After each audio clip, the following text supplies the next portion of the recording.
Mesdames, Mesdemoiselles et Messieurs, bonsoir. Améliorer les revenus des acteurs de la filière anacarde avec le projet CORAF, projet piloté par le Conseil du coton et de l'anacarde qui nous emmène dans le centre et dans le nord de la Côte d'Ivoire à la découverte de nos braves paysans. Ça se passe de commentaires, suivez l'émission. Améliorer la génération des emplois et des revenus des acteurs de la chaîne de valeur anacarde dans 5 pays de l'Afrique de l'Ouest que sont le Ghana, le Bénin, le Sénégal, le Burkina Faso et la Côte d'Ivoire. Telle est la vision du projet de renforcement des capacités des acteurs de la chaîne de production de l'anacarde, initié par le Centre ouest-africain pour la recherche et le développement agricole, en abrégé CORAF. Regroupant les systèmes nationaux de recherche agricole de 22 pays de l'Afrique de l'Ouest et du Centre, dont la mise en œuvre est assurée par 6 agences d'exécution issues des pays bénéficiaires sur une période de 3 ans, sa supervision sous-régionale est pilotée par le Conseil du coton et de l'anacarde en Côte d'Ivoire. Pour présenter donc les résultats 2015 aux acteurs de la filière et de suivi de la gestion, le Conseil coton-anacarde a prévu d'initier un atelier éclaté dans les régions de Yamoussoukro, Korogo et Boundiali. Capitale politique de la Côte d'Ivoire, ville historique et prestigieuse, abritant de grandes écoles de renommée internationale, c'est l'Institut national polytechnique Houphouët-Boigny qui, en primeur, a reçu la délégation du CORAF. Là, les technologies de transformation des produits de l'anacarde, élaborées avec maestria par l'Institut, ont été présentées. Le calibreur dans la transformation de la noix de cajou est le tout premier équipement que la noix rencontre dans la chaîne de transformation. Le calibreur permet de faire une première classification par grosseur des noix. Cela suppose à la fin du processus que l'amande qui sort aura aussi une grosseur proportionnelle, puisque la commercialisation des amandes se fait par leur grosseur ou leur poids au kilo. Alors le calibreur, quand il fait cette mise en grade de premier ordre, permet de recueillir des lots que le transformateur utilise systématiquement en fonction de sa commande. Le principe du calibrage est de faire admettre les noix brutes bord champ dans le calibreur et de les sortir par leur diamètre qu'on appelle diamètre équivalent. Chaque grosseur correspond à un certain diamètre. Et quand le transformateur recueille son lot, il peut, en fonction de la commande, traiter directement la noix qui va lui permettre d'obtenir à 90%, 95% le grade qui a été demandé. Donc le calibreur est tout simplement un premier grading que le transformateur fait. Donc le fonctionnement d'un calibreur est de faire le tri à travers un tamis qu'on appelle donc le crible, qui est constitué de différents niveaux de diamètre de trou effectués. Chaque trou correspond à un calibre ou un grade que l'on espère pouvoir obtenir après la transformation. Donc les noix, quand elles rentrent dans le calibreur, vont passer par les plus petits et progressivement on va vers les grosses noix. En termes d'anacarde de Côte d'Ivoire, donc les calibrages se font à partir d'un diamètre équivalent de 18 et peuvent aller jusqu'à un diamètre équivalent de 26 mm. Mais on peut affiner autant qu'on veut dans cette plage pour obtenir la plus grande précision après. Donc le calibreur commence par un tri, par les trous effectués du plus petit au plus grand calibre que l'on souhaite obtenir pour sa production. Dans la fabrication de ces équipements novateurs de transformation de l'anacarde, l'un des étudiants nous décrit le processus de fonctionnement des engins. Dans le cadre du projet CORAF, je suis ingénieur projet dans le bureau d'études et de méthodes.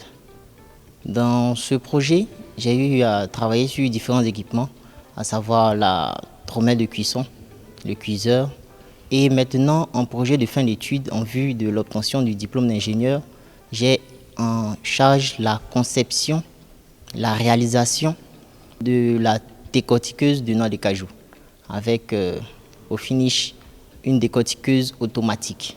Ce projet est pour nous très avantageux, en ce sens-là qui nous permet d'avoir un œil plus avisé sur toute la chaîne de transformation de noix de cajou, disons la production d'amandes par la méthode de cisaillement, méthode de décortiquage. Autre avantage pour nous est que nous bénéficions de la plateforme technologique instituée dans le cadre de ce projet par le CORAF qui nous permet de visiter et de côtoyer tous les acteurs de la transformation des noix de cajou en amandes.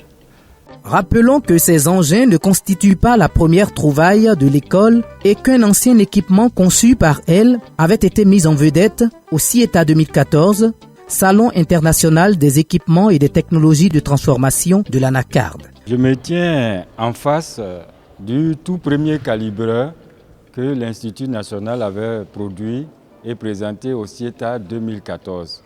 C'était tout un prototype expérimental et c'est en fonction de ce calibreur-là que nous avons maintenant la maîtrise parfaite de tout ce qui est technologie de calibreur et que nous avons proposé l'autre que peut être une version commercialisée. Non moins important dans le dispositif de manutention, les exploitants des machines nous définissent leur rôle dans la chaîne de travail. J'interviens dans la fabrication, la soudure, je suis ouvrier spécialisé de TP. Je suis avec 2 stagiaires qui sont aussi en machine-outils pour la respication. Nous avons commencé sur Anacarde pour la fabrication des équipements de l'Anacarde.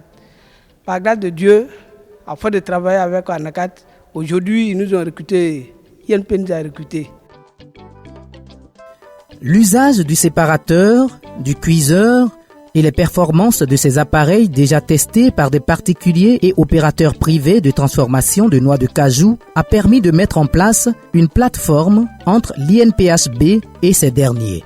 Ils ne tarissent pas d'éloges sur ces prototypes au point même qu'ils expliquent ses avantages.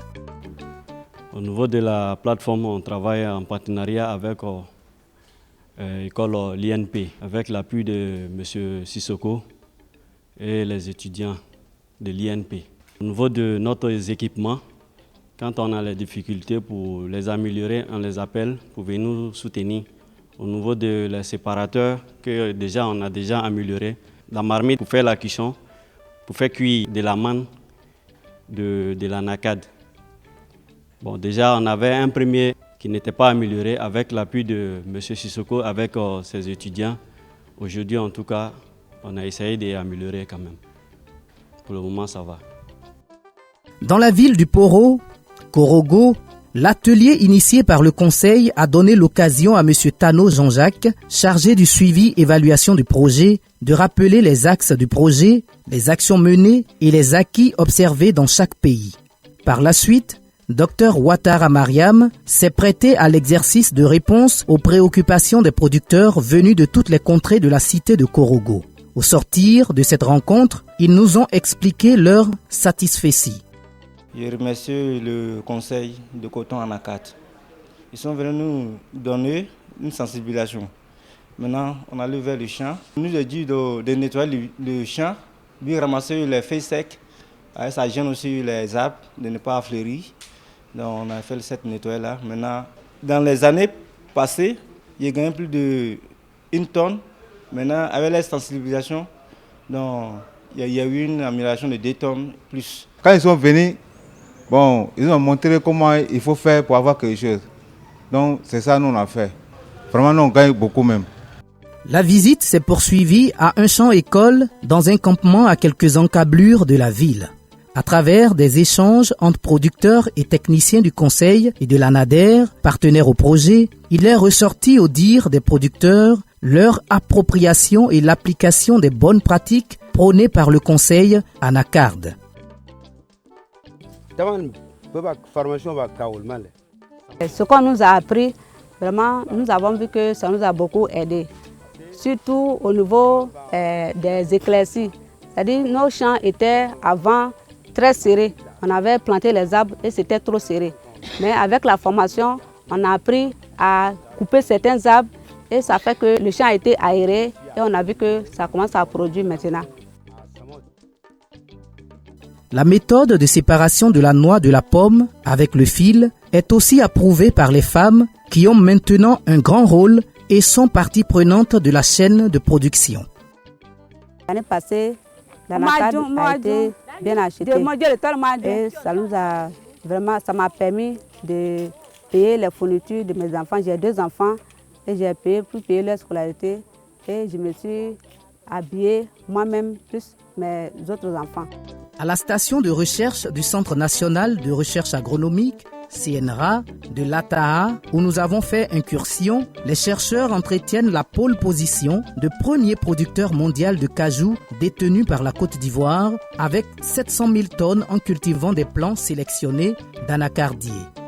Dr Adepo Nda, chef de programme anacarde de cette station régionale de Korogo, nous explique le processus et comment se fait le choix des pépinières améliorées. On a décidé dans le cadre du projet CORAF, de connaître la caractérisation moléculaire de tous ces arbres-là. La caractérisation moléculaire, c'est quoi? Il s'agit de connaître les gènes de chaque arbre pour voir ceux qui sont parentés entre eux. Parce que quand vous prenez des noix, des arbres dans l'environnement, vous ne savez pas si ces arbres viennent du même parent. Il y a une maladie, cette maladie peut s'étendre très rapidement. Donc dans le cas du CORAF, on a décidé de faire la caractérisation moléculaire de tous ces arbres qui étaient identifiés, y compris ceux que nous sommes en train de diffuser. Ici, c'est une serre de production de plants greffés. Alors, vous avez la serre, là, elle est composée d'une enceinte. Ça permet de tamiser la lumière, parce que les jeunes plants ne supportent pas trop l'insolation directe. Alors, ces plants que vous avez vus là-bas, et l'ensemble même de ces plants qui seront caractérisés au plan moléculaire, vont passer par ici parce qu'il faudra prendre des greffons. Des greffons, c'est des bourgeons des arbres là. On les prend et on les place sur ces jeunes plants là, qu'on appelle des porte-greffes. Les porte-greffes sont produits à partir de noix, mais c'est la variété ou bien l'arbre qu'on veut reproduire là, qui est placé dessus par greffage. Les greffages n'ont pas encore commencé. En attendant de transplanter ces plants au champ, nous le gardons ici. Quand un plant est déjà rentré ici, nous c'est déjà terminé, on construit avec l'essai. Si on a besoin de produire des greffons, on n'a pas forcément besoin d'aller à Tanda ou bien au dîner pour prendre les greffons. On peut le prendre sur le jeune plant. Alors, tous ces arbres sont en train de caractériser au plan moléculaire. Donc, c'est à l'issue seulement de la caractérisation moléculaire qu'ils vont choisir ceux qui seront pris pour créer la nouvelle génération de matériel végétal de plantation. Et dans le cas du CORAF, il est prévu 4. Vous voyez comment la sélection serait sévère. 4 parmi 209. On va regarder la parenté, le rendement, s'il n'est pas attaqué. Aussi actrice de premier plan de ces recherches, Dr Ouattara Mariam fait la synthèse de toutes les actions menées dans le cadre du projet. Au cours de ces 4 journées, nous avons partagé avec les acteurs de la filière anacarde les résultats 2015 du projet de renforcement des capacités des acteurs de la chaîne des valeurs anacarde en Afrique de l'Ouest. Ce projet est financé par le CORAF et est mis en œuvre dans 5 pays qui sont la Côte d'Ivoire, le Bénin, le Burkina Faso, le Ghana et le Sénégal. Donc le projet est coordonné par le Conseil du coton et de l'anacarde et a pour objectif d'améliorer le revenu des producteurs et de l'ensemble des acteurs de la chaîne des valeurs. Donc il a démarré en 2015 et il prendra fin en 2017. Au cours de ces 2 années, l'opportunité que nous offre ce projet, c'est vraiment dans un premier temps de mettre en place un réseau ouest-africain des acteurs de la chaîne des valeurs qui permettra de fournir aux acteurs un cadre de concertation favorable aux échanges d'expériences et également au développement des stratégies qui pourront être partagées par l'ensemble des acteurs des pays bénéficiaires. Dans un second temps, le projet coïncide avec les axes stratégiques de la réforme des filières coton et anacarde en Côte d'Ivoire, ce qui nous permet d'appuyer les initiatives de la réforme de la filière anacarde. Comme résultat attendu en Côte d'Ivoire, nous avons le développement des stratégies, la vulgarisation de ces stratégies aux acteurs de la filière. Donc le projet porte sur l'ensemble de la chaîne des valeurs, de la production jusqu'à la transformation. Donc les acquis au niveau de la recherche seront partagés avec les acteurs de la transformation. Comme on l'a vu constater à Yamoussoukro, des équipements ont été développés et sont partagés déjà avec des transformateurs. Au niveau de la recherche, nous avons vu avec les chercheurs du CNRA que la caractérisation moléculaire de plus de 200 arbres est en cours dans le cadre du programme et ces arbres seront diffusés, vulgarisés plus tard aux producteurs pour un meilleur rendement. Au niveau du renforcement des capacités, environ une soixantaine d'acteurs de la filière ont été formés au cours de 3 sessions en Côte d'Ivoire, au Ghana et au Bénin, dans le cadre du Master Trainer Programme, qui est un programme de formation des maîtres formateurs qui a eu lieu en 2015 et qui permet de mettre à la disposition de la filière des experts de l'ANACAD dans l'ensemble des pays producteurs. À l'étape de Boundiali, l'accent a été mis au cours de l'atelier sur le renforcement des capacités des 10 ménages sélectionnés pour la combinaison entre la culture de l'anacarde et la pratique de l'apiculture. Au cours des échanges de leurs attentes par la chef de délégation du jour, Madame Oualou Joël, et du chef de zone Anader, le cap a été mis sur le domaine d'une personnalité modèle dans l'association ruche d'abeilles Plantation d'anacardier. Très optimiste quant à son engagement sur cette pratique, il témoigne ses motivations et son engouement à d'autres producteurs. Quand vous regardez la superficie de mon anacardier, c'est 7 hectares. Mais je vous assure que je n'étais jamais allé au-delà de 2,5 tonnes. Ça, je vous assure. Mais avec l'appui du conseil Anacarde Coton, en nous donnant des caisses, des ruches, vraiment, j'ai vu que ma production a augmenté d'1 tonne. Ça, il faut le reconnaître parce que l'année passée, avec le petit début que j'ai fait, je suis allé jusqu'à 3 tonnes au plus. Notons qu'en plus des caisses reçues de la part du conseil, il s'est autofinancé et a acquis plus d'une centaine d'autres ruches.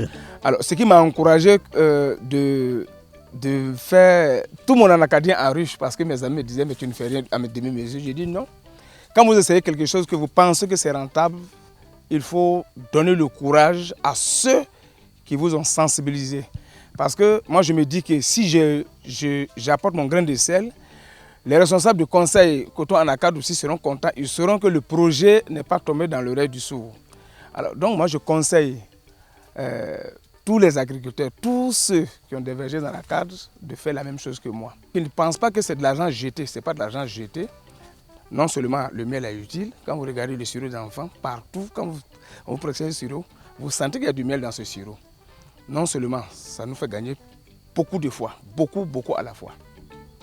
Par la suite, la plantation d'une brave paysanne veuve aussi bénéficiaire a été visitée. L'on s'est rendu aussi compte là de sa persévérance et de son courage à entretenir seule sa plantation en mettant en œuvre les bonnes pratiques d'entretien des ruches et des anacardiers. S'étant rendu compte de l'adoption des orientations vulgarisées par le Conseil Coton Anacarde, le délégué de Boundiali insiste sur les avantages et donne quelques recommandations aux producteurs. Nous sommes ici dans le cadre du projet apiculture associée dans les vergers d'anacarde. Ce projet-là, comme vous le savez, c'est un projet élevage-agriculture qui sont 2 entités difficilement dissociables. Mais ici, dans ce cas, pour encore appuyer, on dira que c'est une combinaison qui marche. C'est une combinaison qui marche parce que avec les ruches aux abords des plantations d'anacardiers, sinon à l'intérieur des plantations, cela contribue à l'augmentation de la production par la pollinisation des fleurs par les abeilles. Ensuite, ça donne un revenu additionnel encore à nos parents producteurs avec la commercialisation du miel. Donc nous avons instauré ce projet, c'est toujours dans le but de garder la première place en tant que premier producteur de noix de cajou dans le monde et premier exportateur aussi de noix brutes de cajou. Donc pour toujours garder cette place, il faudrait que nos parents continuent à produire et à récolter dans de bonnes conditions. C'est donc avec beaucoup d'optimisme des envoyés du CORAF et du Conseil du Coton et de l'Anacarde et dans l'atteinte des objectifs du projet qu'a pris fin ce périple.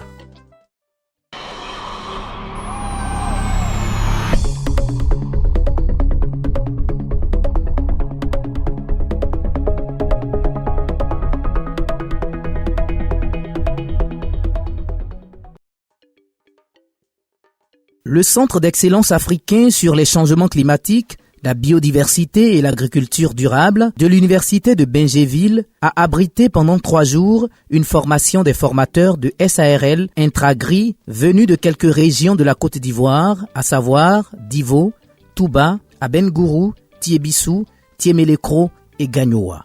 Face au changement climatique qui entrave les productions agricoles, la biodiversité, les effets phytosanitaires et qui agissent même sur la population, une première approche s'est alors mise en place, celle d'aller vers les producteurs et acteurs du développement rural, échanger avec eux, prendre en compte les besoins spécifiques, développer des stratégies et rechercher des financements. Successivement pendant ces jours, chacun dans un domaine bien spécifique, ont apporté leur expertise sur les propositions de méthodes de lutte contre les insectes ravageurs, les parasites du riz, de la tomate, du gombo, du niébé et sur l'utilisation sécurisée des produits phytosanitaires et santé en agriculture. Ces formateurs nous donnent plus de précisions sur le contenu de cette formation. Cette formation s'est déroulée autour de 5 modules. Le premier module concernait la gestion des maladies des plantes. Le deuxième module, la gestion des ravageurs. Le troisième module concernait l'itinéraire technique de production du riz.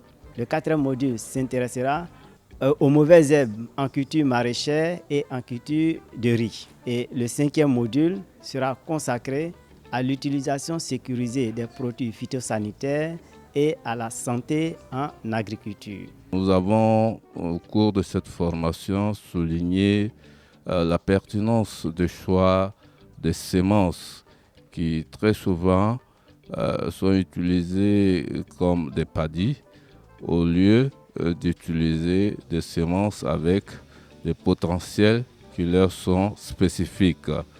L'importance de ce choix-là a été soulignée comme contribuant pour 30% du rendement escompté. La fertilité des sols pour 50%, d'où l'intérêt d'apporter des engrais spécifiques. Les travaux de recherche financés par l'Association Université Africaine, AUA, ont débouché sur le développement des itinéraires techniques dans le cadre de former un bon nombre de producteurs à l'utilisation de données. Ces formateurs, tous satisfaits, vont démultiplier cette formation aux autres producteurs de leurs localités respectives. Aujourd'hui, en Côte d'Ivoire, les paysans ont d'énormes lacunes par rapport aux nouvelles variétés. Donc, nous sommes en partenariat avec les chercheurs qui trouvent les nouvelles variétés de spéculation que nous aidons les paysans à suivre jusqu'à ce que nous arrivons à la production. Comme la production est difficile, donc nous sommes à côté d'eux, nous les aidons, nous leur donnons les moyens, surtout techniques et agronomiques, comment utiliser les nouvelles fiches techniques, les nouvelles conditions pour qu'ils puissent produire véritablement. Je suis ici présent à ce séminaire pour vraiment tirer profit des techniques culturelles. J'irai reporter cette connaissance à mes amis qui sont restés au village pour que tous ensemble, nous puissions améliorer nos conditions de travail. Avec cette formation, je vais expliquer à mon groupe, à ma coopérative, et puis on va mettre en pratique. Il faudrait qu'on cultive du manioc, du gombo et de la tomate. Par la suite, ces formateurs ont effectué une visite sur un site de culture maraîchère pour s'enquérir des réalités des actions des ravageurs sur les plantes. Au sortir de ces 3 jours de formation, les formateurs ont reçu des diplômes de participation des mains du professeur Kwamelan Essechi Paul, directeur de l'UFR Biosciences de l'Université Félix Houphouët-Boigny.